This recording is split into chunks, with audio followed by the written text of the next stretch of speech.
Senhoras e senhores deputados, bom dia. Vamos dar então continuidade ao nosso trabalho, desta vez com a audição de uma personalidade indigitada para o cargo de vogal do Conselho de Administração da ANACOM, Dr. Manuel Cabogueiro, a quem naturalmente dou as boas-vindas à nossa Comissão Parlamentar, pedindo também desculpa por um pequeno atraso, mas tivemos reunião ordinária anterior que tinha uma ordem do dia ainda longa e que se prolongou por diversas vicissitudes.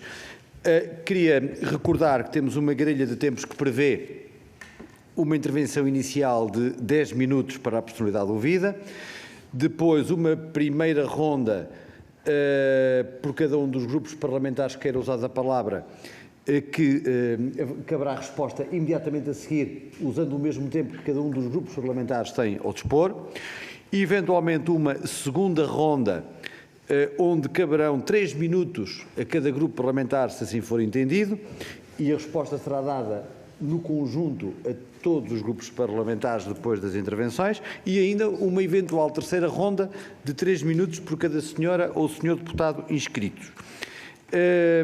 Cabendo também depois o tempo correspondente para a resposta final a todos. Deste modo, vamos dar então, vou dar a palavra à nossa personalidade que estamos aqui para ouvir hoje, também fazendo uma referência que foi distribuída, a intervenção inicial que nos foi enviada por e-mail, foi distribuída pelas senhoras e pelos senhores deputados, que poderá ser útil também para o decurso dos trabalhos. Assim sendo, 10 minutos para uma intervenção inicial. Muito obrigado. Sr. Presidente, senhoras e senhores deputados, muito bom dia. Antes de mais, as minhas desculpas por só ter enviado hoje, já de madrugada, a minha intervenção inicial. De qualquer das formas, achei que era importante deixar o documento por escrito. Assim sendo, começo. É uma honra estar nesta Casa da Democracia, perante os representantes eleitos dos portugueses, enquanto personalidade indigitada para a administração da Autoridade Nacional de Comunicações. A minha vida profissional tem sido dedicada ao apoio a uma intervenção pública centrada na eficiência, na competitividade, na defesa dos consumidores e na promoção do bem-estar. Hoje coloco os meus conhecimentos e as minhas competências ao serviço de uma entidade que promove o bom funcionamento das infraestruturas de comunicações em Portugal. Recordo que as infraestruturas de comunicações suportaram ao longo da história as diferentes revoluções industriais e que estão hoje no centro da transição digital. Vou centrar a minha intervenção inicial em 3 pontos. Primeiro, uma breve apresentação curricular, para depois explorar algumas questões sobre a regulação das telecomunicações, concluindo com uma pequena declaração de intenções. Em termos curriculares, sou docente em Economia há pouco mais de 30 anos, sendo que nos últimos 20 lecionei disciplinas relacionadas com a concorrência e a regulação. Pouco antes de terminar o meu doutoramento, iniciei a minha atividade na Autoridade da Concorrência, que permanece a minha casa-mãe. Na ADC, integrei inicialmente o Departamento de Mercados Regulados e Auxílios de Estado, passando posteriormente para o Departamento de Práticas Restritivas, onde fui diretor adjunto para os mercados regulados.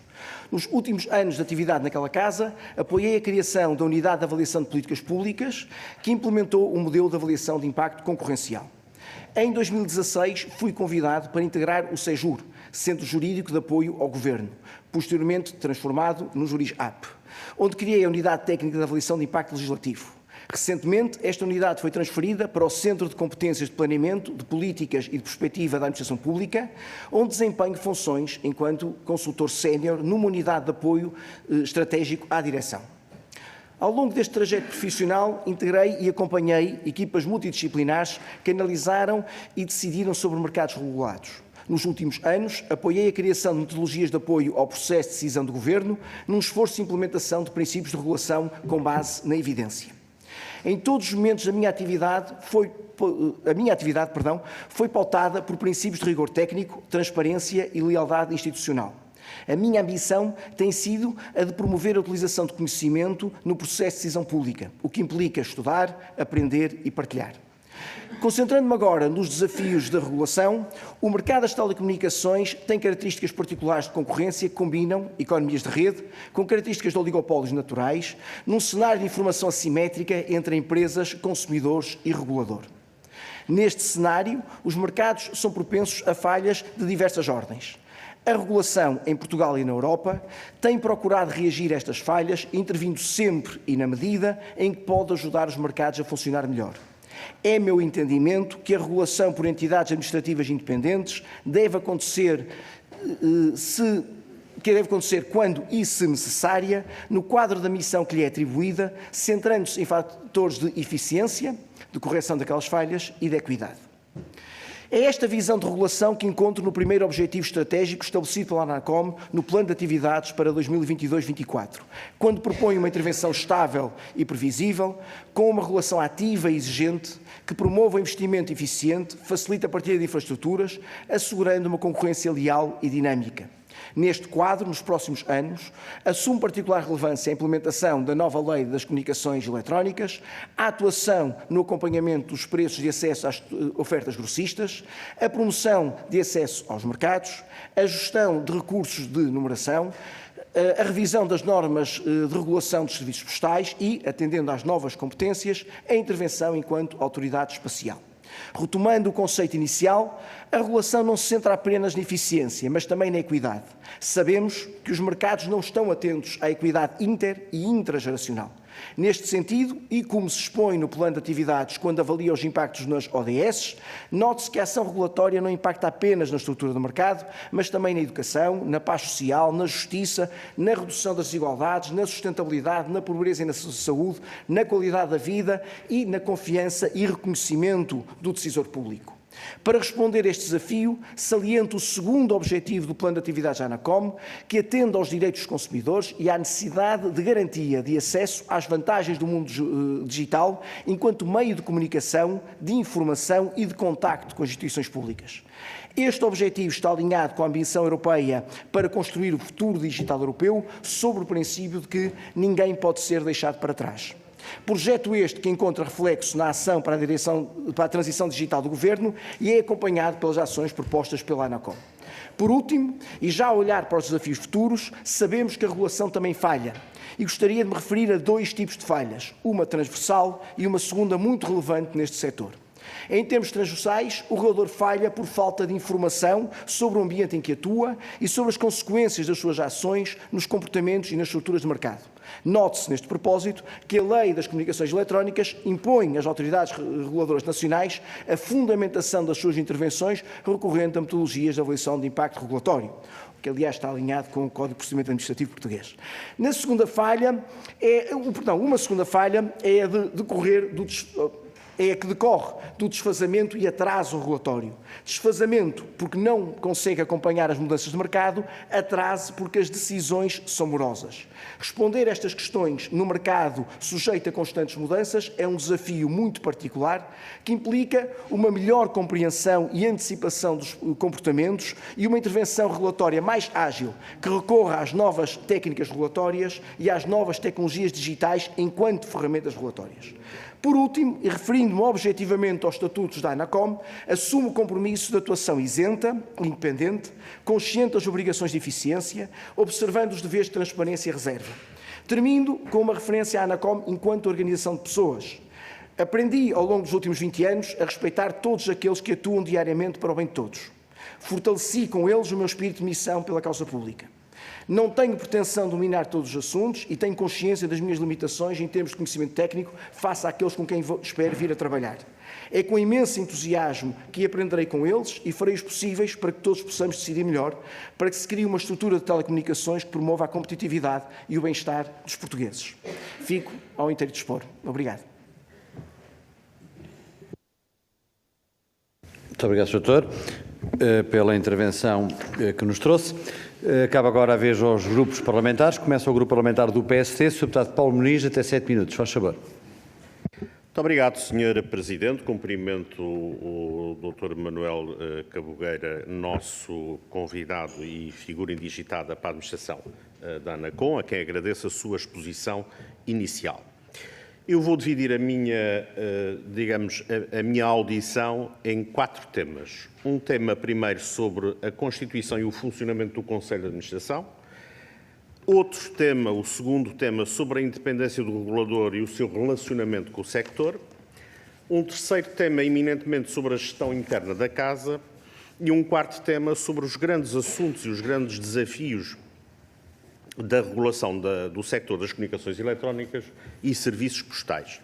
Naturalmente que esses temas irão estender-se ao longo do tempo disponível nas diversas rondas que temos previstas. Bom, começando pelo Conselho de Administração, sabe que vai integrar um Conselho de Administração cuja maioria, 3 em 5 dos elementos, é constituída por 3 pessoas com historial forte de estreita dependência hierárquica, o que significa que a decisão colegial, desse ponto de vista, é algo que nos suscita dúvidas, suscitou-nos dúvidas a quando a indigitação do último elemento do Conselho de Administração, e a pergunta que lhe faço é, nesta matéria, como é que nos pode vincar a capacidade da sua independência num Conselho em 5, em que 3 pessoas estão profunda, histórica e hierarquicamente ligadas?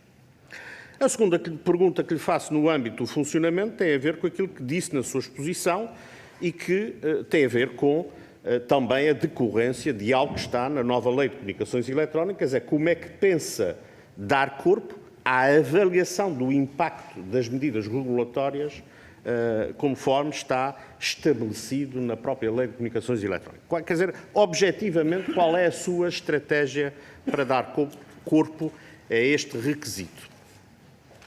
Em matéria de independência do regulador e o relacionamento com o sector, queria ouvi-lo pelo seguinte. Atualmente, a ANACOM tem um estatuto legal de enquadramento que rege o seu funcionamento, o seu posicionamento, e vimos aqui recentemente o Sr. Ministro das Infraestruturas dizer que aponta que pode eventualmente vir a chamar ao Governo algumas das competências que neste momento estão estatutariamente atribuídas à ANACOM.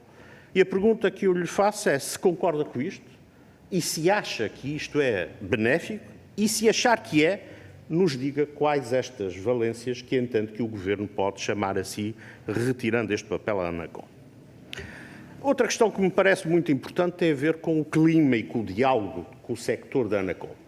É profundamente conhecido no sector que este Conselho de Administração, na pessoa particularmente do seu Presidente, criou um clima que, porventura, suscita uma litigância em várias dimensões que não era hábito e que, no nosso entendimento, este relacionamento crispado não é bom para o sector, não é bom para o relacionamento da entidade reguladora e, por conseguinte, não beneficia, do nosso ponto de vista, o país. E a questão que lhe pergunto é, entende que pode ter mais valia à semelhança do que faz o regulador americano, por exemplo, haver uma auscultação pública prévia, quer ao sector, quer aos players, quer às associações, antes das tomadas de posições e decisões da ANACOM que impactem fortemente o sector, abrindo o diálogo, abrindo uma postura de colaboração e de cooperação que, do nosso ponto de vista, manifestamente não existe atualmente. Sobre a questão da gestão interna e que interliga com aquilo que é a nossa avaliação da posição e do exercício deste Conselho de Administração. Nós recebemos, Grupo Parlamentar do PSD, há pouco tempo, a Comissão de Trabalhadores da ANACOM e, de facto, aquilo que nos foi relatado tem dimensões que nos deixaram extraordinariamente perplexos e preocupados. Aliás, num relatório de satisfação global interna, note que de 1 a 5 a avaliação global foi 2,7, sendo que proporcionalmente a resposta que mais ocorreu foi neutra, que se percebe porquê. E a pergunta que lhe queria exatamente colocar é, pela experiência que tem na administração pública do seu passado, em particular naquilo que é o relacionamento com os colaboradores e, em particular, o sistema de avaliação de desempenho, qual é a sua visão para a organização? Há um afastamento e digamos, um deslizar, um fugir àquilo que são os objetivos plasmados no plano estratégico da ANACOM, que, aliás, tive a oportunidade, na última audição do Sr. Presidente, de vincar, e, de facto, verifica-se que, ao contrário do que acontecia até 2016, a ANACOM não tem um plano plurianual rigoroso daquilo que são as suas ações e faz uma calendarização de objetivos quase anuais. Isto para já não falar que em todo o plano a ANACOM avalia-se por 2 indicadores, sendo um deles perfeitamente equívoco, óbvio. E, portanto, queria ouvi-lo se entende que, ter uma análise de execução daquilo que é o compromisso de uma entidade reguladora com base em somente 2 indicadores, se lhe parece razoável para qualquer entidade pública, em particular uma desta relevância. Outra questão que também lhe gostava de colocar, que tem agora a ver com os temas da regulação nas comunicações eletrónicas e nos serviços postais. Perguntava-lhe, genericamente, quais são os grandes desafios para o sector em Portugal nos próximos anos e, objetivamente, perceber também se entende, por exemplo, dada a sua experiência na Autoridade da Concorrência, como entende o Sr. Presidente da ANACOM, que grande parte dos problemas do sector advêm da questão das fidelizações, ou se entende, pela sua experiência, que este problema de concorrência e de pricing de mercado vai muito além, é muito mais complexo do que meramente o tema das fidelizações. Para terminar, nesta ronda, ainda gostava de o ouvir sobre o papel específico do sector, que é também do âmbito da regulação da ANACOM, que é o sector postal. Vimos no cair do pano da última legislatura o Governo a esvaziar completamente a ANACOM da sua missão sobre o serviço postal. Sabemos do estado lastimável do serviço postal e de correios em Portugal. E a pergunta que eu lhe faço é, no quadro regulamentar, que já não é da ANACOM, o Governo retirou no cair do pano, no último dia da anterior legislatura, esses poderes à ANACOM, o que é que entende que agora esvaziada a ANACOM pode fazer para responder a este grave problema do país, que são os serviços postais e os correios que estão num estado tão lastimável de que não há memória na nossa democracia. Muito obrigado. Muito obrigado, Sr. Deputado Paulo Muniz. Dr. Manuel Cabogueira tem até também 7 minutos para responder às questões colocadas. Faz favor. Sr. Deputado Paulo Muniz, muito obrigado por todas as questões. Muito agradecido. Sr. Deputado Paulo Muniz, muito agradeço todas as questões que colocou. Espero, com franqueza, ser contido nas respostas, porque temo que 7 minutos para algumas delas seja claramente insuficiente. Começo pela primeira. A minha experiência em diferentes órgãos da administração pública, tendo inicialmente integrado a Autoridade da Concorrência e recentemente 2 órgãos próximos à decisão política e num ambiente distinto. Para além disso, a experiência e o contacto com diferentes entidades públicas ao longo destes quase 20 anos ensina-me que quem está na causa pública está muito empenhado. Eu quero acreditar nisso e eu acredito nisso com a experiência que tenho tido. O que quer dizer que eu estou plenamente convicto que vou integrar um órgão em que as pessoas estão conscientes das suas obrigações, estão conscientes dos estatutos a que estão obrigadas e estão muito empenhadas na tomada da decisão autónoma e independente. Eu não conheço as pessoas em causa, ou se as conheci-as de uma forma muito ocasional, por isso estou crente que vou encontrar naquela casa o que encontrei ao longo dos últimos 20 anos, que é empenho, vontade e também, se me permite, independência. Não tenho nenhum aspecto que me faça ter uma expectativa distinta dessa. Posso apenas falar por mim. E, Sr. Deputado, falando por mim, o que posso partilhar é que farei intenção e farei tensão de ser autónomo nas minhas decisões, independente das minhas decisões e colaborar na medida do possível para que o órgão em que estarei integrado, caso assim decidam e caso venha a acontecer, seja independente na forma como decide. Aquilo que eu agora digo relaciona-se com talvez a terceira ou quarta questão que coloca, que é a forma como um regulador se relaciona com o ambiente em que ele decide, com os participantes nesse ambiente, nomeadamente as empresas, mas também com os cidadãos e com outros organismos. Ora bem, decidir de forma independente e decidir de forma isenta, aliás, decidir no geral, implicam 2 passos iniciais. Implica estudar e ouvir. E para estudar e ouvir, nós temos necessariamente que ir ao encontro de quem sabe, de quem vivencia as experiências, que no caso dos mercados regulados são as empresas e os cidadãos. O que quer dizer que necessariamente nós temos que estar abertos à participação pública por parte desses grupos de interesse. também implica estudar e também implica ouvir os órgãos internos dos reguladores, das próprias instituições. O que também quer dizer que vamos estar abertos àquilo que são as opiniões, as posições dos diferentes unidades técnicas internas. Para além disso, implica estudar e, nesse sentido, também vamos estar sujeitos aos entendimentos de académicos, de peritos, das opiniões mais diversas. Isto para dizer o quê? O processo de decisão é um processo de estudo e auscultação prévia, sempre, que posteriormente só garante a sua independência se a decisão em si for transparente e bem sustentada. O que quer dizer que o esforço que eu farei para garantir que o órgão que vou integrar seja um órgão que sustente o princípio da isenção e da independência, esse esforço baseia-se num processo de decisão independente e numa tomada de decisão que seja sustentada em factos que, por sua vez, também sejam eles transparentes. Estou certo que assim será. E, nesse sentido, repito, estou plenamente confiante que vou entrar numa casa, como todas as casas que conheci até agora, que são casas empenhadas na causa pública e que, nesse sentido, haverá um esforço e uma consciência muito grande das obrigações. No decorrer desta resposta, salto para um aspecto um bocadinho mais técnico que me colocou, mas que está relacionado com este por aspectos de execução, que é como é que se implementam processos de avaliação de impacto regulatório. Primeiro, duas referências, uma de honestidade intelectual e uma segunda de enquadramento legislativo. É verdade que a Lei das Comunicações, se refere à obrigatoriedade de recurso ao exercício de avaliação de impacto regulatório, mas também é verdade que já estava expresso no Código de Procedimento Administrativo que as decisões de uma entidade reguladora têm que ser fundamentadas.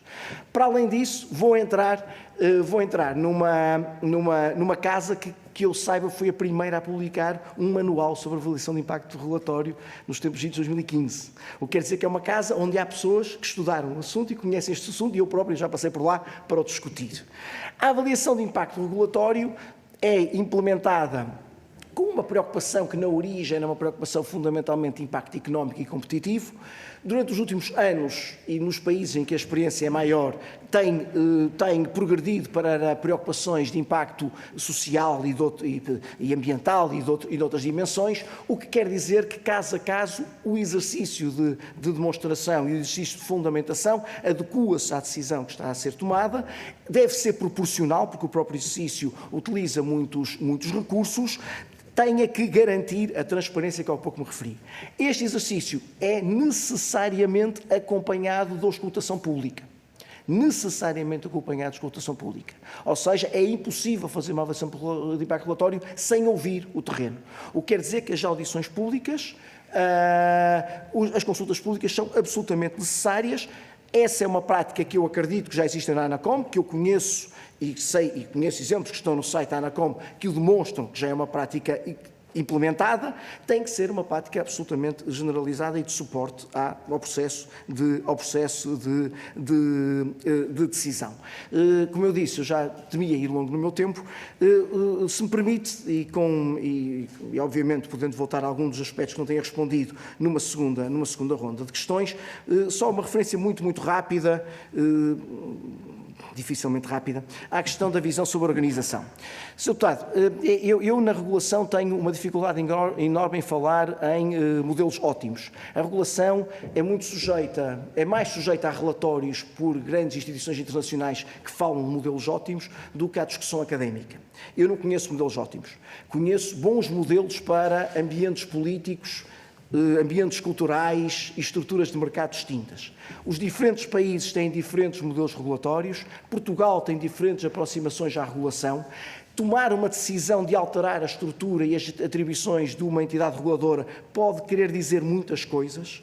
Há uma coisa que eu sei, as entidades reguladoras existem por dois motivos.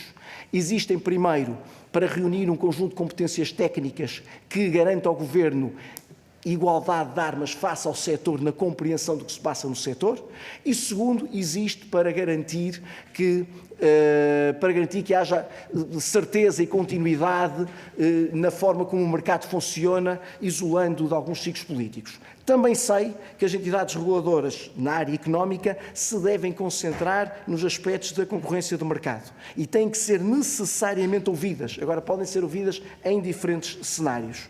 Não lhe consigo dar uma solução ótima sem conhecer uma proposta e sem saber que variáveis é que estão em causa. Uma coisa confirmo, serei sempre a favor de que a ANACOM seja ouvida em aspectos que são variáveis relevantes para a concorrência no mercado, nomeadamente o número de empresas que participam nesse mercado, e serei sempre a favor de que haja transparência no processo. Voltarei às perguntas que não respondi, Sr. Deputado, as minhas desculpas. Doutor, muito obrigado. Sei que ficaram questões por responder, mas o tempo também assim o exige, com certeza, ou eventualmente poderá ter ainda a oportunidade de recuperar algumas. Dou agora a palavra ao Sr. Deputado José Rui Cruz, do Grupo Parlamentar do Partido Socialista. Sr. Deputado, também até 7 minutos, faz favor. Muito obrigado, Sr. Presidente. Cumprimento o Dr. Manuel Cabogueira, a quem dou as boas-vindas e felicito pela indigitação. Cumprimento as senhoras e senhores deputados. Nós estamos hoje aqui para a audição para a personalidade indigitada para o cargo de vogal do Conselho de Administração da ANACOM. Interessa-nos, acima de tudo, analisar aquilo que é o currículo da pessoa indigitada e analisar aquilo que também é o parecer da CRESAP. E também, aproveitando esta audição, naturalmente estamos numa discussão, uma análise, fazer alguns comentários daquilo que são intervenções dos partidos. Do ponto de vista daquilo que é a análise do currículo, não me oferece fazia grandes comentários. O currículo é um excelente currículo e perfeitamente adequado àquilo que é a função que está em cima da mesa. Do ponto de vista daquilo que é a análise feita pela CRESAP, também é clara, perfeitamente adequada em relação àquilo que se pretende. Queria fazer aqui 2 ou 3 considerações sobre aquilo que foram a análise do PST.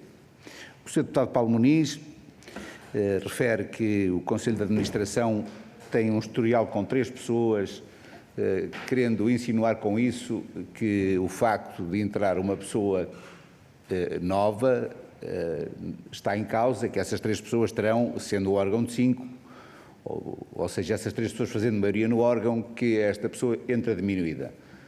Bem, não me parece que isso seja assim, porque sempre foi assim, sempre que entrou uma pessoa, o processo foi sempre o mesmo. Quando entra uma pessoa, já lá estão outras, entra sempre uma de cada vez, e não me parece que atirar suspeição para cima de quem lá está seja algo de correto.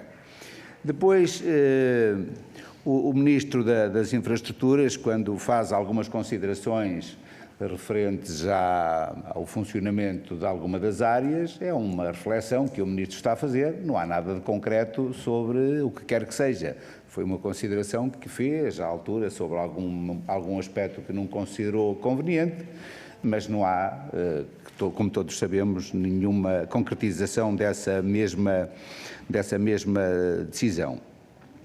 Nós sabemos que existem decisões do passado que o Sr. Deputado Paulo Muniz aqui referiu, que de facto são verdade. Nomeadamente os serviços postais. Há muitas coisas a melhorar nos serviços postais e algumas delas já foram melhoradas.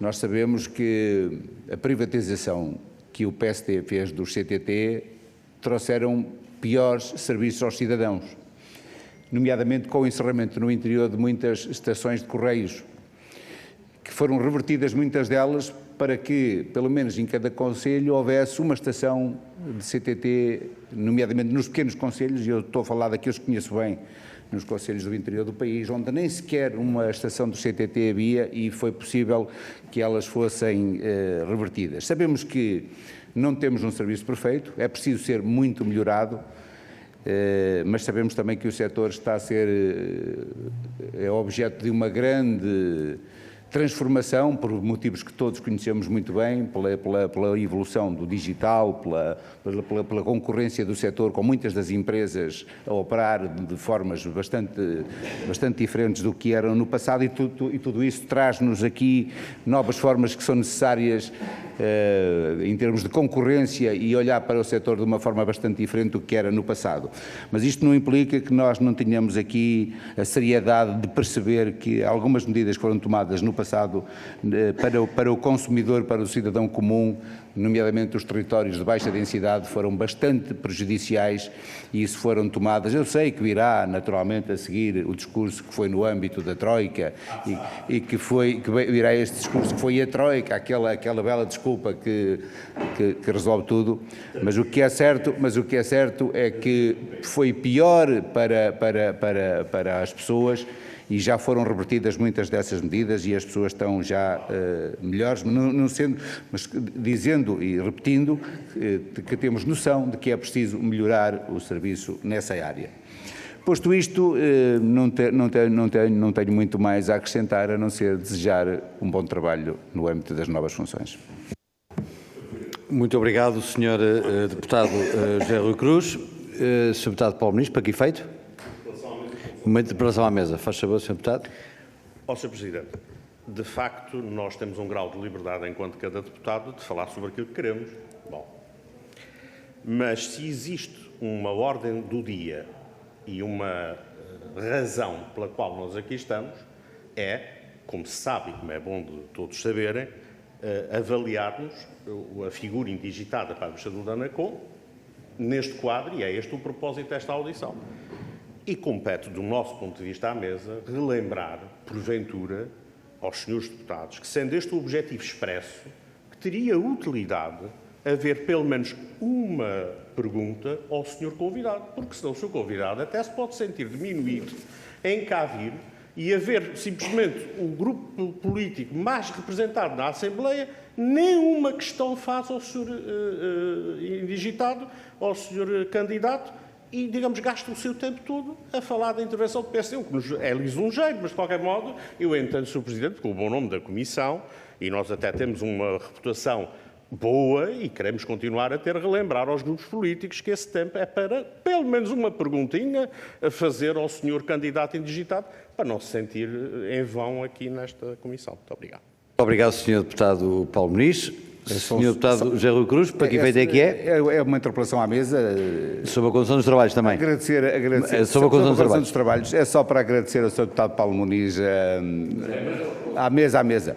É só para pedir ao Sr. Presidente da mesa para dizer que o deputado do Partido Socialista agradece a recomendação, que o Sr. Deputado José Rui Cruz conhece bem o funcionamento desta Comissão e que vai ter em conta, e que no início da sua intervenção referiu que o que estávamos aqui a fazer era analisar o currículo da pessoa indigitada, o parecer da CRESAP, que é bastante explícito e, como tal, achamos que se adequa perfeitamente e nada mais temos a acrescentar. E não vou repetir perguntas do PSD, porque estou esclarecido quanto ao perfil do nosso candidato, Sr. Deputado Paulo Muniz. Muito obrigado. Sr. Deputado José Rui Cruz, Sr. Deputado Paulo Muniz, a mesa agradece naturalmente a interpretação que fizeram sobre a condução dos trabalhos e tomo ambas em boa nota, em conta. Muito obrigado, Srs. Deputados. Dou agora a palavra ao Sr. Dr. Manuel Cabogueira para, enfim, responder às questões e para as apreciações que entender no seguimento da intervenção anterior, até 7 minutos também, faz favor. Se me permitem, e uma vez que o tema que o Sr. Deputado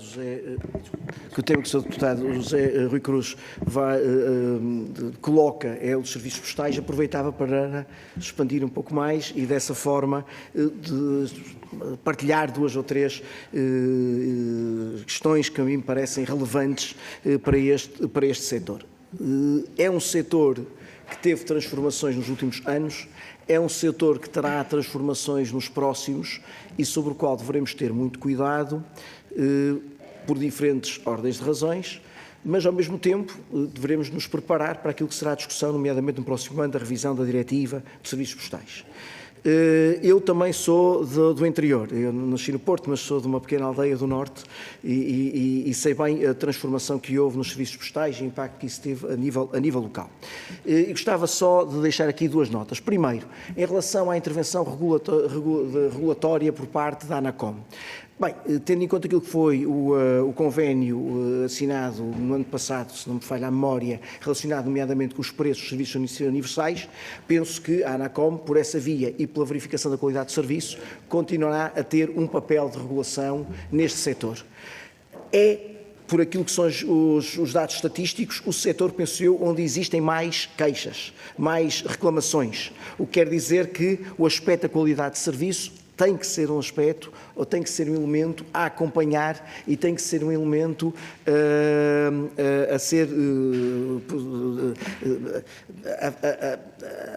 a integrar de uma forma muito próxima aquilo que é a ação da ANACOM e aquilo que são as atividades da ANACOM ao longo do ano. Isto para dizer o quê? Eu vejo um papel da ANACOM neste setor, primeiro no acompanhamento de regulação económica, fixação de preços, naquilo que são os serviços universais fixados e estabelecidos no convênio. Segundo, um acompanhamento por parte da ANACOM na garantia da qualidade da prestação de serviço. Agora, desafios para o futuro. Os serviços postais é um setor que vai necessariamente observar uma transformação. E essa transformação acontece porque há um esvaziamento de uma parte dos serviços para a componente digital, mas também a própria dinâmica digital vai colocar sobre os serviços postais alguma pressão. Porquê? Porque, por exemplo, a internet das coisas, as aquisições online, os serviços de compras online vão colocar sobre a distribuição postal novos desafios e vão exigir novos esforços. Os próprios processos de aquisição online depois implicam acompanhamento pós-venda, o que, uma vez mais, estará suportado, em parte, nos serviços postais. Isto para dizer que eu vejo uma transformação do setor dos serviços postais, não no sentido do seu desaparecimento, mas no sentido da sua adequação aos novos tempos. Por último, deixem-me fazer aqui uma nota, que é, há pouco dizia que a ambição europeia é olhar para o mercado digital sem deixar ninguém para trás. E o deixar ninguém para trás tem diferentes dimensões. Normalmente nós pensamos nesta frase e o que imediatamente nos preocupa é garantir que as novas gerações e a população ativa está apetrechada para acompanhar os novos desenvolvimentos tecnológicos. Ou seja, que nós garantimos às novas gerações, à população ativa, que ela tenha acesso às tecnologias de forma a poder se defrontar com a nova forma de viver e a nova forma de fazer economia. Não esquecer que existem estruturas e existem grupos populacionais que têm necessidades muito próprias, que não vão acompanhar esta evolução digital da mesma forma e que também não podem ser deixados para trás. Logo, o tema da capilaridade e da densidade da resposta dos serviços postais é um tema muito relevante. Não sem avaliar, e agora voltamos à questão que já foi levantada inicialmente, sem fazer uma avaliação. Não tenho uma posição sobre qual o modelo ideal, se é de postos de serviços postais ou se é de concessão de serviços postais. Há diferentes modelos, o que quer dizer que é preciso ponderar quais os melhores modelos numa análise custo-benefício, tendo presente, no entanto, que a capilaridade e a densidade da presença dos serviços postais e do CTT tem que ser garantida, precisamente para que todos os grupos da população, independentemente da sua faixa etária, da geração em que se encontram e da forma como vão lidar com os desafios da digitalização, possam beneficiar daquilo que são os serviços postais e possam utilizá-los. E utilizar os serviços postais é utilizar não apenas por razões profissionais ou para dinamizar a economia, também é utilizar para contactar os serviços do Estado e estar próximo daquilo que são os serviços prestados pelo Estado. Nesse sentido, espero ter respondido à questão que também foi colocada inicialmente sobre os serviços postais e ter dado uma ideia, mas voltaremos a ela. Obrigado, Sr. Deputado. Muito obrigado, Sr. Doutor. Cabe agora a vez ao Grupo Parlamentar do Chega. Sr. Deputado Filipe Melo, a quem dou a palavra, tem até 6 minutos. Faz favor. Muito obrigado, Sr. Presidente. Cumprimento a si, aos seus deputados. Cumprimento o Sr. Dr. Manuel Cabogueira. Muito obrigado por vir hoje a esta casa para falarmos um pouco sobre a personalidade que vai ser indicada, ou que está indicada, e que vai tomar posse como vogal do Conselho de Administração da ANACOM. Sr. Doutor, em primeiro lugar, eu queria lhe pedir desculpa, é meu nome, mas penso que também da Comissão, pela intervenção do Partido Socialista. Acho que não é de todo saudável termos cá uma personalidade convidada em que estamos a analisar as motivações e a situação curricular e termos aqui críticas em que se fala da Troika e por aí fora, e por sorte não se falou que o culpado da TAP é a direita, por sorte não fomos por esse lado. Portanto, eu acho que não é de bom tom e não é normal. O Sr. teve azar no dia em que cá veio, porque é normal. O normal é os deputados virem convenientemente preparados para estas audições, e isto não é costume, felizmente. Relativamente ao que nos traz cá hoje, e não o vou amassar também com estas questões, que não é do seu interesse, naturalmente, passemos à parte concreta da audição. Eu gostava, e eu sei que nos vamos repetir, mas naturalmente o Sr. Doutor está preparado para isso, que alguns grupos parlamentares reforçam as questões uns dos outros, porque são preocupações que nós já trazemos preparadas e daí revela a sua importância. E eu vou ter que falar novamente desta questão da composição do Conselho de Administração. É conhecido, é sabido que 3 elementos, incluindo o Presidente da ANACOM, eu vou usar uma palavra dura, mas que eu vou usar no arreter, são cúmplices em decisões. E se nós formos ver, todas as tomadas de decisão e posição do Conselho de Administração têm sempre o mesmo voto das 3 personalidades. Sempre. E reafirmo, sempre. Não quer dizer com isto que o setor entre na administração diminuído, muito pelo contrário. Até porque a análise curricular que nós fizemos certamente dará garantias que o setor não vai aceitar de ânimo leve o que seja ali deliberado pelos outros 3 elementos e terá certamente a competência para alterar, se assim o entender, algumas decisões e, naturalmente, até pelo seu percurso profissional e mesmo a sua formação complementar e onde dá aulas e onde participou no Centro de Estudos Jurídicos, dar-lhe-á certamente a capacidade de conseguir demover alguns elementos de certas tomadas de decisão. Portanto, mas eu gostava ainda assim de obter a sua perspectiva face ao que vai encontrar, sabendo já o Sr. Doutor, e volto a dizer, que 100% das tomadas de decisão ou posições foram corroboradas pelos 3 elementos. Outra questão é se tinha certamente a noção da avaliação de satisfação interna aos colaboradores da ANACOM, em que é negativa, nós consideramos negativa, e revela, de uma certa forma, a insatisfação de quem trabalha na ANACOM. Eu pergunto ao Sr. Doutor, uma vez que também, ao longo do seu percurso profissional, é tido como um excelente gestor de recursos humanos, o que é que tem pensado para modificar isto? Uma vez que hoje em dia tanto se fala nas melhores empresas para trabalhar, a distinção para as melhores empresas para trabalhar, naturalmente que a ANACOM não é uma empresa, é uma entidade reguladora, mas que nós gostamos de olhar para as entidades reguladoras neste aspecto como empresas, porque um trabalhador motivado é um trabalhador mais produtivo. Quais são as áreas em que o Sr. Doutor pensa intervir nesta matéria? Ao nível da dinamização, da motivação e inverter maus hábitos antigos que estão instalados e que levam precisamente a este estado de degradação da satisfação dos colaboradores. Depois, entrando em questões mais técnicas. O Sr. Presidente da ANACOM disse nesta casa, numa audição recente, por outras palavras, mas permita-me catalogar desta forma, que havia uma posição cartelista no mercado das telecomunicações em Portugal.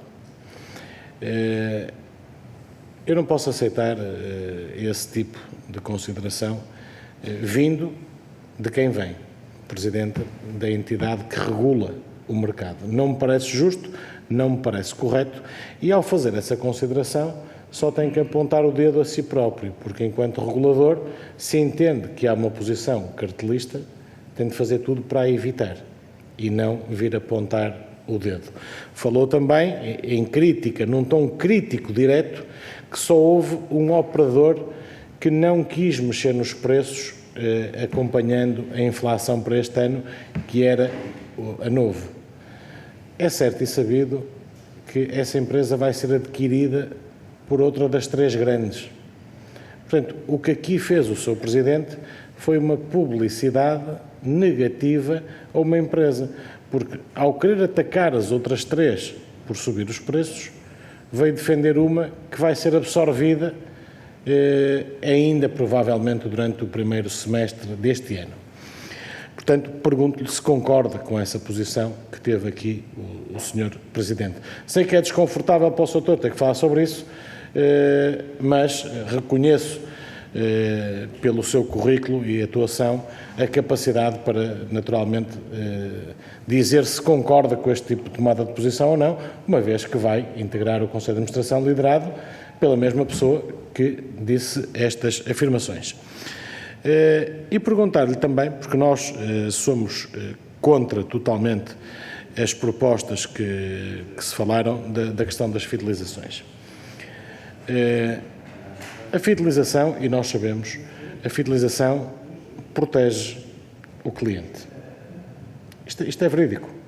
Podem dar as voltas que quiserem, a fidelização protege o cliente. Porque qualquer operador que não tenha fidelização, a ter que fazer o investimento que se faz, e nesta área já passa os 500 milhões, como o Sr. sabe, não havendo fidelização, os preços disparam. Sr. Deputado, pedia que terminasse, já dei uma tolerância significativa. Faz favor, Sr. Deputado. Muito obrigado. Só mesmo para terminar, qual é a opinião que o senhor tem em relação a esta matéria das fidelizações? São ou não benéficas para os clientes ou só estão a beneficiar as empresas? Muito obrigado. Muito obrigado, Sr. Deputado. Sr. Doutor, até 6 minutos para responder às questões colocadas. Eu pedia às senhoras e senhores deputados, se houver inscrições para a segunda ronda, que me as fizessem chegar, já estão a fazer, eu ia pedir que me as fizessem chegar até ao final da intervenção do Dr. Manuel Cabogueira, mas já me estão a fazer sinal de que há inscrições para a segunda ronda, pelo que depois teremos ainda uma segunda ronda e, se necessário for, uma terceira ronda. Sr. Doutor, faz favor, então, até 6 minutos. Sr. Deputado, muito agradeço as questões que levantou e vou tentar responder à primeira, relacionada ao ambiente decisório do Conselho de Administração da ANACOM, de uma forma o mais objetiva que possa. Como disse no início, eu não conheço as pessoas no ambiente de decisão, conheço-as noutros ambientes, não no ambiente de decisão, e no ambiente de decisão as personalidades devem obedecer a princípios de isenção e de autonomia e de independência. Em todas as posições que eu estive e em todos os ambientes que eu me encontrei, sempre observei que quem decidia e quem se envolvia no processo de decisão tinha uma convicção grande sobre as suas responsabilidades na defesa da causa pública e as suas responsabilidades na defesa da instituição que representavam. Quero acreditar que vai ser igual. Posso falar por mim. E falar por mim é dizer o seguinte: e vão-me perdoar dizer isto, espero não ser uma confidencialidade, quando a CRESAP me colocou uma questão semelhante, que era como é que eu via a minha integração num órgão colegial, a minha resposta foi: é um órgão colegial especial em transformação. No espaço de um ano vai todo ele modificar-se, ficando apenas uma pessoa. A minha preocupação neste momento é como é que eu, que entro numa organização em transformação, que perde agora 2 elementos e vai perder mais 2, como é que eu garanto alguma estabilidade da Casa e garanto estabilidade decisória da Casa. E essa é a minha preocupação em relação à estrutura do órgão colegial, e é apenas essa. O resto, eu tenho convicção que vou trabalhar com pessoas qualificadas, que defendem o interesse da causa, o interesse público e conscientes das suas obrigações. Essa convicção tem por base não apenas um desejo, mas a experiência que eu tenho e aquilo que é a minha própria, que será a minha própria posição. Esse é o primeiro aspecto que eu gostava de referir. Em relação à casa, ora bem, eu estou com imenso entusiasmo porque a minha vida académica e profissional tem sido a vida do estudo da regulação e eu estou com imenso entusiasmo para falar com as pessoas. Por isso o que eu posso dizer é que eu pretendo levar para a ANACOM um espírito de diálogo, um espírito de envolvimento, um espírito de porta aberta, um espírito de discussão, de aprendizagem, porque, por muito que eu na Autoridade da Concorrência tenha contactado com processos anticoncorrenciais neste setor ou com discussões sobre definição de mercados relevantes, não sei o que é o espectro, não sei a tecnicidade específica do setor, estou com imensa vontade de aprender e espero que dessa forma possa transmitir entusiasmo e possa participar num momento de transformação do setor, que é um momento fundamental, porque este setor é a base da economia que se vai apresentar, não digo do futuro, porque do futuro logo veremos, mas do futuro imediato. O que quer dizer que nós estamos a construir a rede, a estrutura, onde se vai desenvolver a economia, onde se vai desenvolver os ambientes até sociais no imediato. E quero partilhar deste entusiasmo, deste desafio com quem lá está. Espero que dessa forma possa melhorar o ambiente interno. Sobre aspectos concretos de recursos humanos, compreenderá, Sr. Deputado, que eu conheço a estrutura que é pública, não conheço o detalhe da estrutura, não conheço o funcionamento interno. Novamente, vou com muita abertura, com imenso entusiasmo e com vontade de aprender e de partilhar. Dessa forma, acredito que possa contribuir para um melhor ambiente, como ao longo dos últimos anos esta minha disponibilidade tem contribuído para bons ambientes de trabalho. Por último, duas questões, a questão da cartelização e da fidelização. Cartelização, eu não posso fazer uma afirmação dessas, porque eu ainda sou economista e serei da Autoridade da Concorrência. E se eu sei de um ambiente de cartelização, estou legalmente obrigado a denunciá-lo. Logo, não poderei referir nesses termos. De qualquer das formas, permita-me só clarificar que a relação entre os reguladores independentes e a entidade administrativa, os reguladores económicos, perdão, e a entidade administrativa independente, que é a Autoridade da Concorrência, está bem enquadrada pela lei, ou seja, o regime jurídico da concorrência no artigo 35º é claro na forma como os reguladores setoriais se relacionam com a entidade administrativa independente que é a Autoridade da Concorrência, nomeadamente no que se refere à obrigatoriedade de informação à autoridade quando há suspeitas de práticas restritivas da concorrência e também no que se refere à obrigatoriedade por parte da autoridade de pedir parecer ao regulador setorial sempre que toma decisões no setor. Um dos aspectos que eu acredito poder trazer para o processo de decisão da ANACOM é um instinto para as questões da concorrência. Cada um traz as suas competências, traz aquilo que é feito e aquilo que foi formado. Eu fui formado para olhar para os aspectos na perspectiva das questões de concorrência. E acredito que vai trazer essa preocupação, essa visão, esse instinto. O que eu posso dizer ao Sr. Deputado é que, sempre que no desempenho das minhas funções verificar uma potencial prática restritiva da concorrência, seja ela por acordo, seja ela por abuso de posição dominante, irei atuar de acordo com a lei, irei, em Conselho de Administração, recomendar que a Autoridade da Concorrência seja informada desses factos. Eu, uma vez mais, tenho aqui alguma cautela na utilização das palavras. Este é, como eu disse, um mercado de ambiente ou de oligopólio natural. O que quer dizer que é um mercado com características muito específicas. É um mercado onde a frase que foi proposta pelo Tribunal de Justiça, que é da adequação inteligente por parte dos reguladores, pode-se confundir com outras coisas. Perdão, da adequação inteligente das empresas.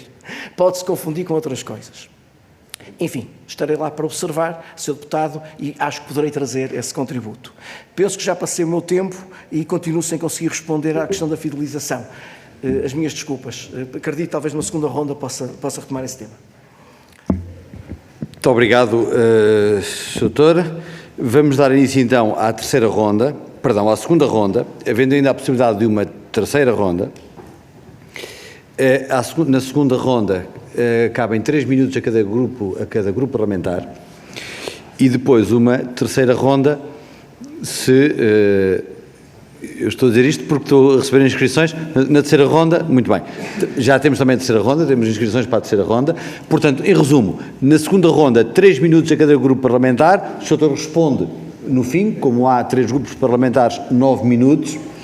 E depois, terceira ronda, já havendo inscrições para essa mesma terceira ronda. Começa esta segunda ronda, o grupo parlamentar do PSD, o Sr. Deputado Paulo Muniz, faz favor, 3 minutos. Muito obrigado, Sr. Presidente. Só rapidamente relembrar ao Grupo Parlamentar do Partido Socialista e ao colega que tinha esta dúvida que a privatização do CTT decorre do compromisso do Partido Socialista no memorando da Troika assinado pelo Partido Socialista e que, infelizmente, o PSD teve que dar corpo àquilo que os senhores não conseguiram por ter deixado o país na bancarrota. Bom, vamos agora à questão da nossa audição. O Sr. em relação à matéria postal, referiu-se ao convênio postal. Isto é um instrumento dos anos 80. Penso que, naturalmente, quando aprofundar mais o seu conhecimento do sector, verá que este foi, digamos, porventura, um lapso de linguagem, fruto, talvez, do seu conhecimento histórico. Mas vamos à realidade concreta. O que se passa é que o governo do Partido Socialista arrumou na gaveta a proposta de caderno de encargos para o serviço público, para o concurso do serviço público universal postal, arrumou na gaveta e, já no final da última legislatura, o que é que fez? Fez um ajuste direto com o CTT para vigorar até 2028 e, simultaneamente, retira à Autoridade Nacional das Comunicações o cerne da participação regulatória em matéria de serviço postal. E a pergunta que lhe fiz e que o Sr. não respondeu volto a fazê-la. Qual é o seu entendimento do esvaziamento de competências da entidade reguladora, em particular dessa, feita objetivamente pelo governo do Partido Socialista e que não beneficia o país por não ter acolhido um trabalho intenso de um caderno de encargos para o novo Serviço Público Universal Postal e, pura e simplesmente, para ajuste direto, dar novamente ao CTT até 2028. Eu quero exatamente o seu comentário sobre isso, que liga com a pergunta que lhe fiz a princípio e também não me respondeu, que é como entende a possibilidade aqui levantada pelo Sr. Ministro de vir a retirar competências da esfera da ANACOM e chamar a si ao Governo. Portanto, sobre essa matéria, perguntei-lhe e volto-lhe a repetir para que me responda objetivamente se concorda com esta posição ou proposta do Sr. Ministro e se concordar que áreas da ANACOM, que áreas regulatórias entende que devam sair da autoridade regulatória e devam ser feitas pelo Governo. Muito obrigado. Muito obrigado, Sr. Deputado Paulo Muniz. Sr. Deputado José Rui Cruz, os mesmos 3 minutos, faz favor. Obrigado, Sr. Presidente. Eu serei breve para dar 2 ou 3 notas simples. O Sr. Deputado Paulo Muniz tece aqui alguns comentários que carecem de clarificação. Diz que, no memorando da Troika, que estava a privatização do CTT. Eu já tinha referenciado isso na minha intervenção. O que não estaria, certamente, era o encerramento de muitos de postos de CTT nos nossos conselhos e, aliás, e como todos sabemos, o PSD foi muito para além daquilo que estava no memorando da Troika, também todos já sabemos disso. Bem, mas o que me parece é que, em relação, o que me parece aqui muito, eu também queria agradecer ao Dr. Manuel Cabogueira que, mesmo eu, segundo o PSD, não tendo feito pergunta, respondeu, nomeadamente em relação aos serviços postais, o que é de facto notável. O que está dito aqui no parecer, não é meu, no parecer da CRESAP, diz que a missão da ANACOM é orgânica e funcional, tecnicamente independente no exercício das suas funções e não se encontra sujeita à superintendência da tutela governamental. Diz-se aqui. Portanto, quando se diz isto, é o parecer da CRESAP e depois o PSD entende que... Não é o parecer, isso é os estatutos, é reescrever os estatutos, mas está no parecer também. E o PSD depois vem dizer aqui, quando o presidente da ANACOM está a 3 meses do final do seu mandato, colocar alguém que vai entrar a pressão de que 3 dos 5 estão alinhados e que a sua entrada e a sua função está em causa. Mal a pessoa entre, o Presidente sai, o alinhamento dos 3 já nem sequer conta. Senhor Deputado Paulo Muniz, Senhor deputado Palmeiras, isto é complicar aquilo que não há nenhuma necessidade de complicar. Essa pergunta, se o PSD entende que essa pergunta é pertinente, não, se o PSD entende que deve colocar esta desconfiança sobre a ANACOM, deve fazê-lo ao Presidente da ANACOM, quando ele cá está. E aí é pertinente a pergunta. Não, eu não estou a dizer que é pertinente ou não, estou a dizer que deve colocá-la ao Presidente da ANACOM, se já o fez. O que não é correto é alguém que vai ser indigitado e que tomará posse dentro de algum tempo, quando tomar posse e quando perceber onde estão os corredores da casa, já não está o Presidente. Então o problema deixa de existir. Não, segundo a interpretação do PSD, deixa de existir. Porque se o PSD diz que em 3... Não, foi o PSD que diz, o Sr. Deputado Paulo Muniz. Está a dizer que quando sair do problema se resolve, é porque ele existe. Está a acontecer. Não, estou a dizer que se diz que o problema é existir em 3... Sr. Deputado, de diálogo é que não, por favor. Não. Sr. Deputado José Rui Cruz, faz favor, até 3 minutos. Presidente, se o Sr. Deputado Paulo Muniz me deixar terminar o meu raciocínio, eu parei até o 9 e darei a tolerância, como também já dei anteriormente, aos outros senhores deputados, para que possa terminar o seu raciocínio. Mas pedia a ambos para não entrarmos em diálogo, sob o prejuízo de estarmos a prejudicar esta audição. Faz favor. Obrigado, Sr. Presidente. Eu, quando o Sr. Deputado Paulo Muniz fez a intervenção, eu fiz um pequeno à parte, não estive permanentemente a interrompê-lo e agradeço que proceda da mesma forma. Os à parte são normais, mas constantes impedem-nos o nosso raciocínio. O que eu disse é que o PSD tem todo o direito de fazer esse tipo de análise, mas atendendo a que faltam dois, o PSD tem todo o direito de fazer esse tipo de análise, mas quando se efetivar a entrada do Dr. Manuel Cabogueira, o problema já não... Se o PSD consegue que existe, não faz sentido que quando o Dr. Manuel lá chegar, esse argumento do PSD não existe. Portanto, estamos a colocar pressão sobre uma pessoa que vai exercer funções que não faz nenhum sentido, o PS não reconhece nenhuma necessidade. Estamos a falar de um assunto que não tem nenhuma... É nitidamente meter areia na engrenagem, numa engrenagem que não tem necessidade dessa mesma areia, e o que nós temos que fazer basicamente aqui é analisar aquilo que é o parecer da CRESAP, o perfil do candidato, e quanto a isso ninguém pôs nenhuma objeção. Eu acho que isso é o mais importante na reunião de hoje e isso está feito. Muito obrigado. As perguntas estão todas esclarecidas, o PS analisou os documentos, o PST também não pôs o PST não pôs nenhum problema em relação ao perfil do candidato. Muito obrigado, Sr. Deputado José Rui Cruz. Cabe agora a vez ao Sr. Deputado Filipe Melo do Chega. Sr. Deputado, até 3 minutos, faz favor. Muito obrigado, Sr. Presidente. Mais uma vez, sou forçado a pedir desculpa ao Sr. Manuel Cabogueira, porque não veio a esta casa para ter que ouvir esta acesa troca de palavras, e uma vez mais, com claro prejuízo para o Partido Socialista, mas quem semeia ventos colhe tempestades, já se diz na minha terra. Agradeço também ao Sr. Presidente a tolerância da primeira volta, que me excedi um bocadinho e prometo que nesta segunda ronda vou compensar, porque tinha também só uma questão muito simples, e reforçar também ao Sr. Doutor, se tiver tempo na segunda intervenção, a abordagem às fidelizações. Uma questão muito simples e rápida. Sr. Doutor, há vários processos que neste momento estão em litigância. Há vários processos que foram concluídos pela não atribuição de culpa às operadoras. Isto, de uma certa forma, fragiliza a posição da ANACOM, que tem um entendimento sobre determinada infração, o caso entra em litigância e o Tribunal acaba por concluir pela não condenação das operadoras, tirando a hipotética razão ao regulador. Isto, na sua opinião, fragiliza ou não o regulador e cria também um clima de suspeição e de medo às operadoras que veem por parte do regulador, e desculpa a expressão, que pode ser um bocadinho forte, uma perseguição que é feita pelo regulador, que deve regular, acompanhar o mercado, não permitir certas práticas, mas não lhe compete perseguir.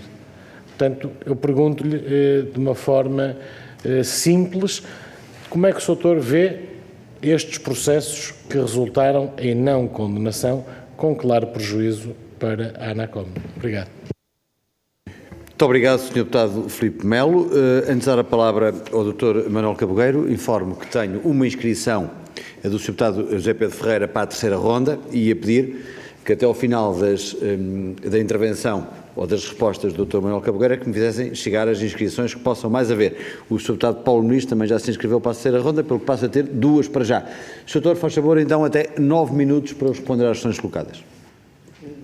Sr. Presidente, muito agradeço e agradeço aos Srs. Deputados todas as questões colocadas e também todos os aspectos que foram discutidos. E porquê? Porque, caso venha a ser confirmado nesta posição, eu respondo perante esta Casa, o que quer dizer que aprendo em todos os momentos, com a vossa discussão, quais são as vossas preocupações, o que para mim é muito relevante. Não causa nenhuma pressão, Sr. Deputado. Que, pelo contrário, é um momento de aprendizagem para mim, todos são momentos de aprendizagem e é um momento em que eu também tenho que perceber quais são as preocupações dos órgãos eleitos que me podem digitar para esta posição. Relativamente à questão do CTT, o Sr. Deputado Paulo Muniz vai-me perdoar. Eu estou-me a referir ao convênio assinado em julho de 2022 para 23-25.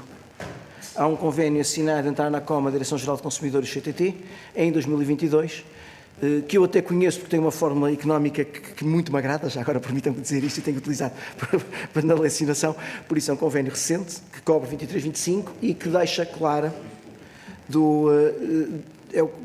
é o convênio de preços para o Serviço Postal Universal, celebrado entre a ANACOM, a Direção-Geral de Consumidor e o CTT. Muito bem. Ok. Peço. A partir do momento em que existe espaço para a ANACOM acompanhar o funcionamento do mercado olhando para o Serviço Postal Universal, muito bem, a ANACOM continua a ter uma participação regulatória económica no mercado, no sentido que acompanha a fixação dos preços. Muito bem. E terá responsabilidades de observação da qualidade da prestação de serviço. E, Sr. Deputado, são os elementos que eu tenho, são os elementos sobre os quais me posso pronunciar e acredito que a ANACOM, por via deste convênio e do protocolo que o acompanha, mantém uma posição de regulação económica no setor. Em relação, e se calhar relacionado com esta questão, ao esvaziamento das entidades administrativas independentes de algumas das suas funções. Há pouco referi-me em 30 segundos, agora serei um bocadinho mais extenso na minha resposta. Primeiro, como eu disse há pouco, não acredito que existam modelos ótimos neste tipo de atividade, nem no que se refere a modelos ótimos em termos genéricos para qualquer país, nem em termos genéricos para qualquer setor.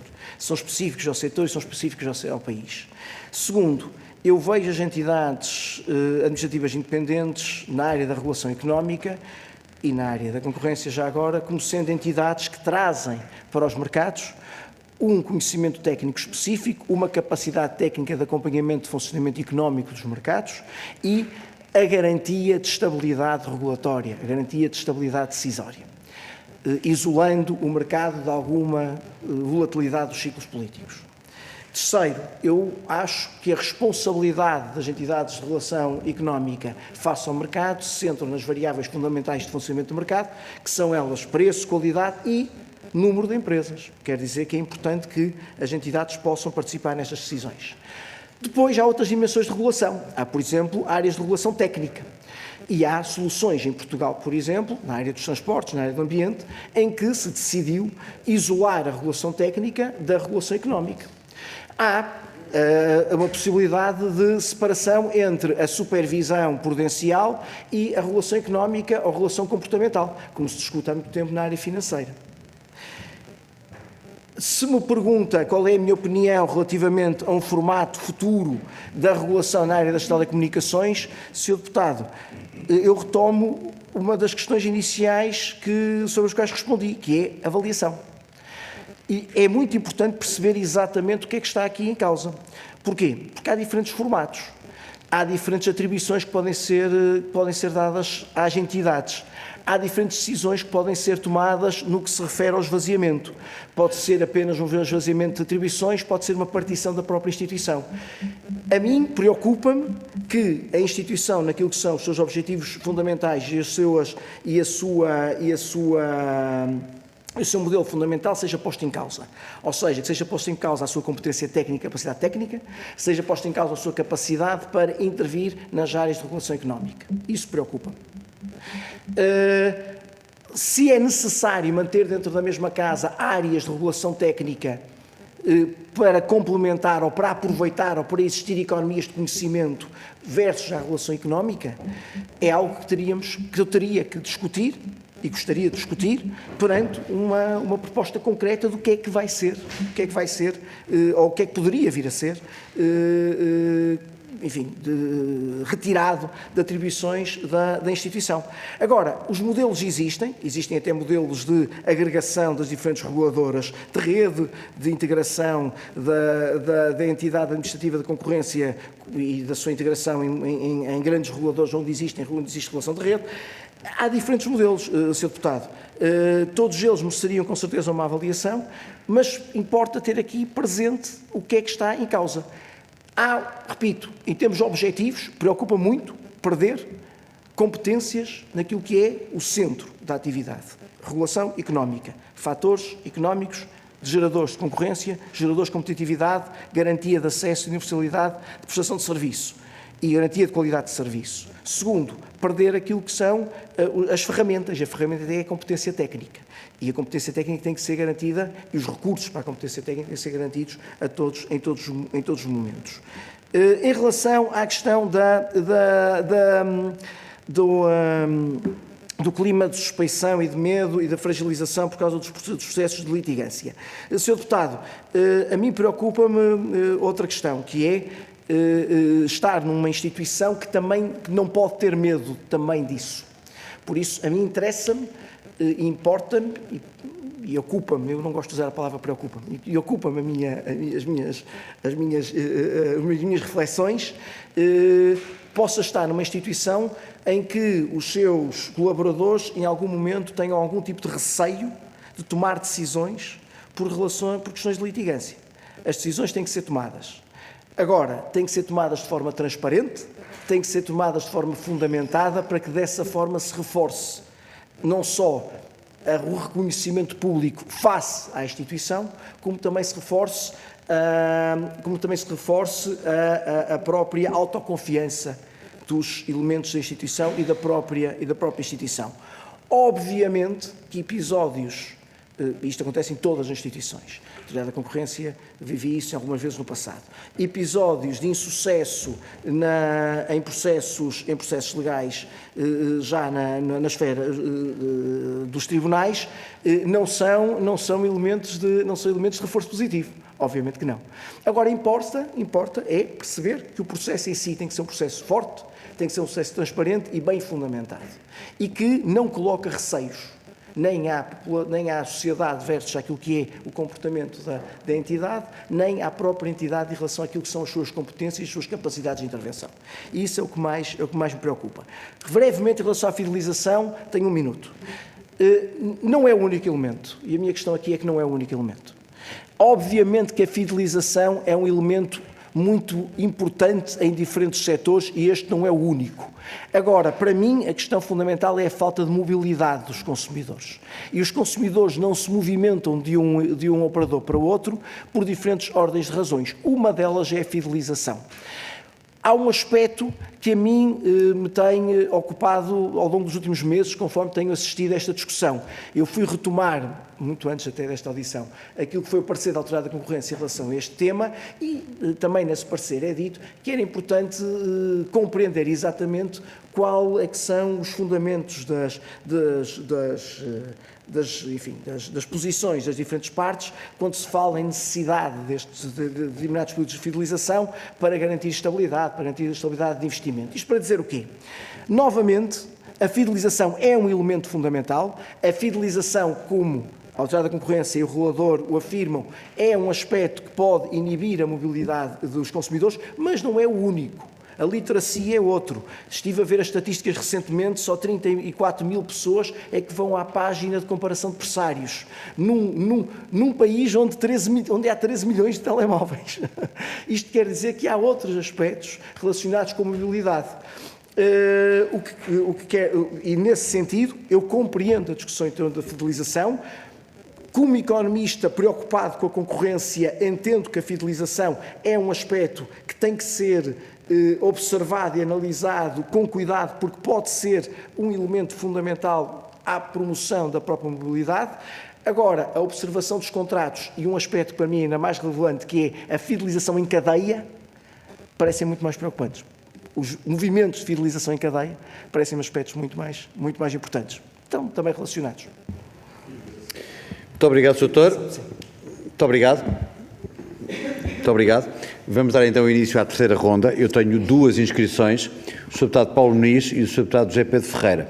Inicia o Sr. Deputado Paulo Muniz, que nesta ronda tem até 2 minutos. Faz favor. Muito obrigado, Sr. Presidente. Só um pequeno comentário. O modelo de convênio que lhe falei é um modelo dos anos 80, retomado em 2022, é um modelo muito problemático, mas estava-me a referir, era ao contrato por ajuste direto para o Serviço Público Postal. Sr. Doutor, queria-lhe fazer, digamos, um resumo de algumas das notas que tomei nesta audição e dizer-lhe, em primeiro lugar, que é um homem de fé. E isso é uma coisa que eu aprecio, porque entra numa instituição em que o Presidente foi hierarquicamente chefe do Vice-Presidente e de uma das vogais, portanto 3 em 5, e tem fé que isto, de facto, não, digamos, distorça a colegialidade do órgão. Mas também disse, e agora é também um homem pragmático, e é também uma virtude que eu entendo importante, que isso, se for assim, não é, a ser assim, não o preocupa muito, porque daqui a um ano já lá não estarão e, portanto, esse problema deixará de existir, como o Sr. Deputado também realçou. E, finalmente, dizer que vai ser um privilégio, um prazer tê-lo aqui, porque revelou na forma inteligente com que respondeu a muitas das questões incisivas que eu coloquei, uma dimensão política que eu não esperava de um candidato e, portanto, isto é algo que vai elevar seguramente o nível das nossas audições, porque conseguiu não responder com elegância, não é para todos, à maioria das perguntas incisivas e difíceis que eu tinha elencado. E, portanto, eu registro este seu registro e apraz-me com lealdade dizer que, de facto, bem-vindo também ao nosso mundo, porque, do ponto de vista da linguagem e da atuação, está praticamente em linha. Muito obrigado. Muito obrigado, Sr. Deputado. Sr. Deputado José Pedro Ferreira, até 2 minutos, por favor. Muito obrigado, Sr. Presidente, Sr. Professor Manuel Cabogueira. Começar por apresentar 2 notas breves e colocar uma questão. A primeira nota tem a ver com a forma como o Sr. Professor se apresenta e as intenções que aqui nos apresentou relativamente à sua entrada na ANACOM, nomeadamente com uma visão dialogante, de envolvimento, de abertura, de aprendizagem e, fundamentalmente, com uma perspectiva clara que a entidade está em renovação e em transformação e, portanto, destacar também aqui aquilo que referiu relativamente à melhoria do ambiente de trabalho interno e à estimulação dos aspectos relacionados com a concorrência e a competitividade como principais objetivos da sua intervenção.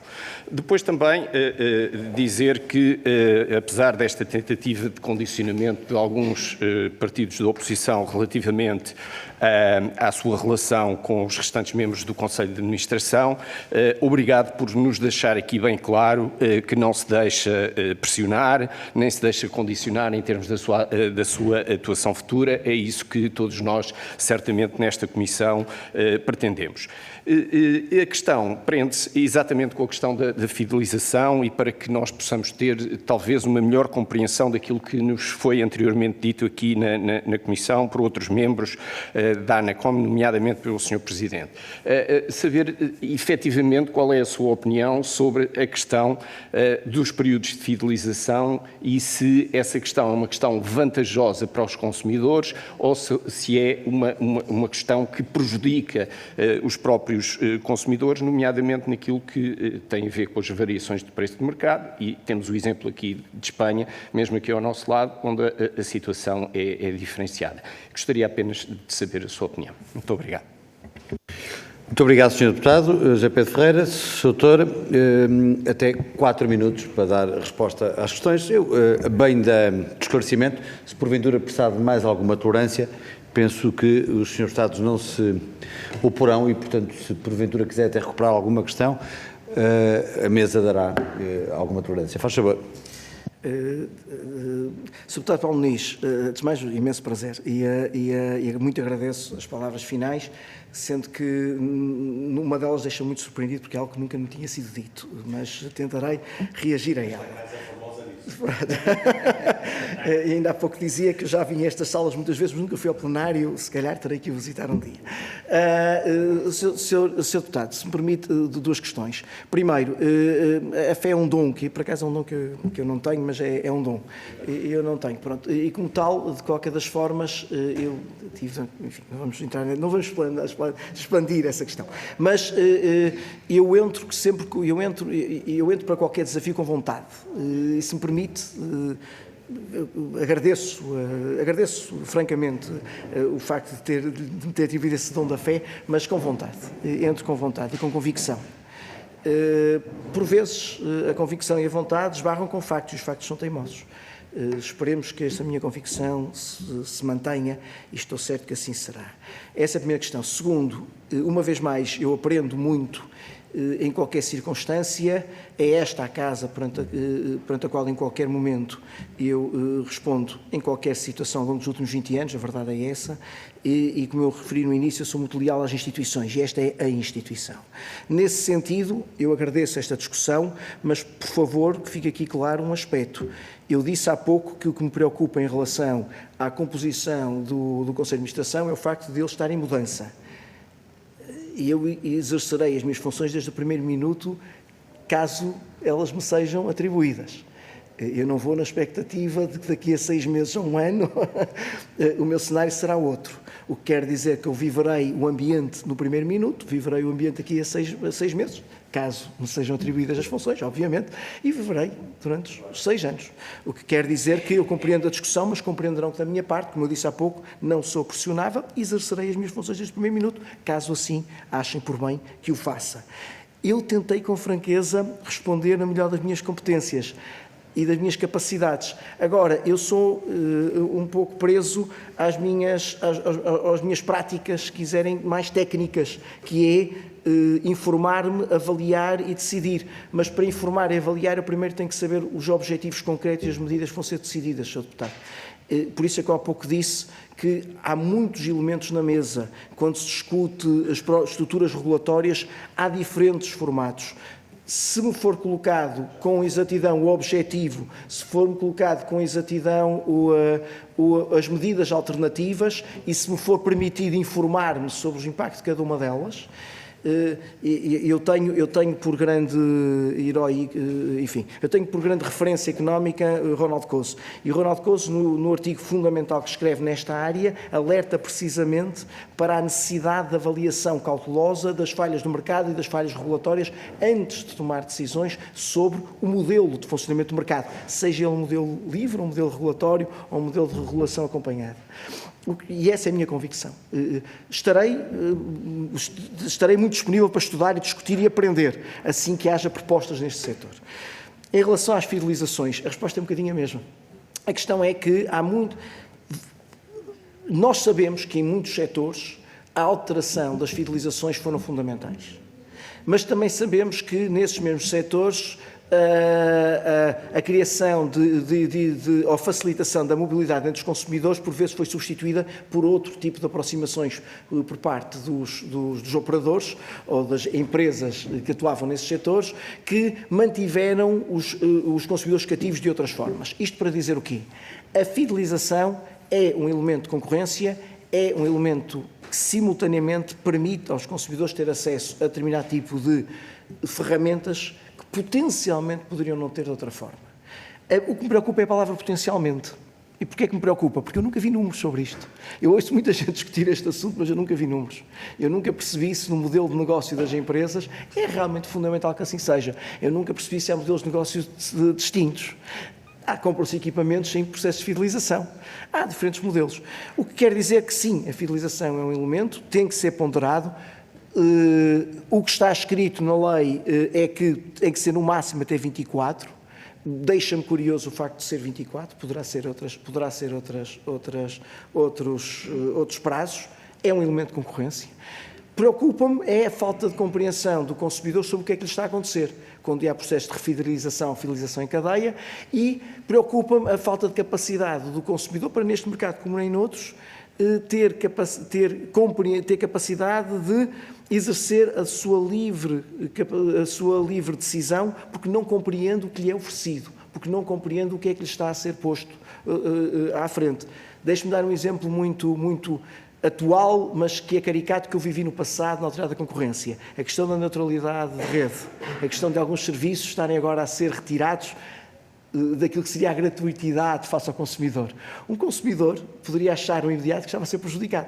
Na verdade, na visão de quem olha para o mercado, para o futuro, sabe que isto é um elemento de criação de concorrência no futuro. O que quer dizer que preocupa-me é esta falta de capacidade do consumidor para compreender. E preocupa muito a eventual falta de convicção que o consumidor tenha sobre a importância dos reguladores e a função que eles têm na sua defesa. Hoje, como é o Dia Mundial do Consumidor, espero que, caso assim achem por bem, eu possa vir a ter um papel relevante nessa função. Espero, com franqueza, Sr. Deputado e Srs. Deputados, agradeço a pergunta a todos, que tenha respondido da melhor maneira possível e, por último, digo apenas que nunca me tinham dito que eu tinha competências políticas. Nunca. Por isso, fica o registro. Doutor, sai daqui com mais uma atribuição, o que é ótimo. Senhora, sim, mais uma valência. Senhora e senhores deputados, o nosso regimento não prevê quarta ronda, portanto damos aqui por terminada esta audição. Eu queria agradecer ao Dr. Manuel Cabogueira os esclarecimentos e as respostas que nos deu, naturalmente desejar-lhe as maiores felicidades e diria que muito provavelmente vamos encontrar nesta casa mais vezes à volta destas temáticas. Muito obrigado e até já.